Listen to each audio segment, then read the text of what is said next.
Hello and welcome to another Halloo Sees It review. Today I'm looking at Lords of War, Templars vs. Undead. And I've had this for a little while, just getting to it now, but this is a third installment of these Lords of War games. And there's two others before that, and I think they just finished another Kickstarter recently. Anyway, these are really actually excellent little card games. Come out of Great Britain, and my box here is kind of falling apart a little bit, but the quality of the box is actually really good. And I've mentioned this in the past reviews of Lords of War. They have this nice little insert here that they kind of glued. It's made that way to keep the cards, the two decks separate. A lot of times, you just have both cards just go in there, and there isn't such an insert. That actually makes a big difference to me. I really like that. So, nice little touch on that. The Lords of War, if you go to their website, the lordsofwar.com, there's some dashes in there, but it's actually pretty cool. They've created all these kind of stories and backgrounds and things like that. But what's in the box? You open this up. I'm not going to be going into how to play the game or anything in great detail, since this is kind of an expansion. This can be played by itself, any of this one or the previous two. But so it comes with a Templar deck and an Undead deck. It comes with this fold-out play mat.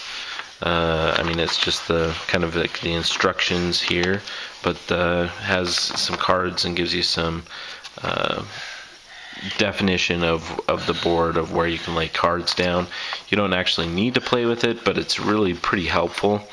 If you really like the game, which I do, it would probably be beneficial to invest in. You can purchase a nicer type of playmat that you'd be able to use. So the instructions are pretty good for the basic gameplay, and then so you can play it basic, really easy gameplay, or you can add in some of the other kind of advanced play scenarios. But basically, what you do, each deck here has a general. This is the general for the Templars, and you'll notice he's pretty powerful, defense value of 8, and you have just a couple attacks. The other thing you'll notice in this deck is, is some motion, movement. You'll notice these two arrows here.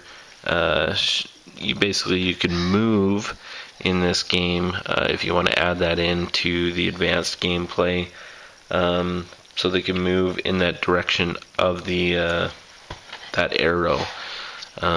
This is pretty cool one, actually, even though it's just a 1, as a defense of 9. A little ranged unit there. So let's just take a look at those. This is the Undead general. The artwork on these are really great. Really like that one. That one's pretty cool looking. This deck, the Undead deck, has a bunch of these little Nasher type cards, and they move around quite a bit around on the board. But basically, the game play, if you're unfamiliar with it, is you're laying cards down here on the play area, and what you're doing is you're basically evaluating these at the same time.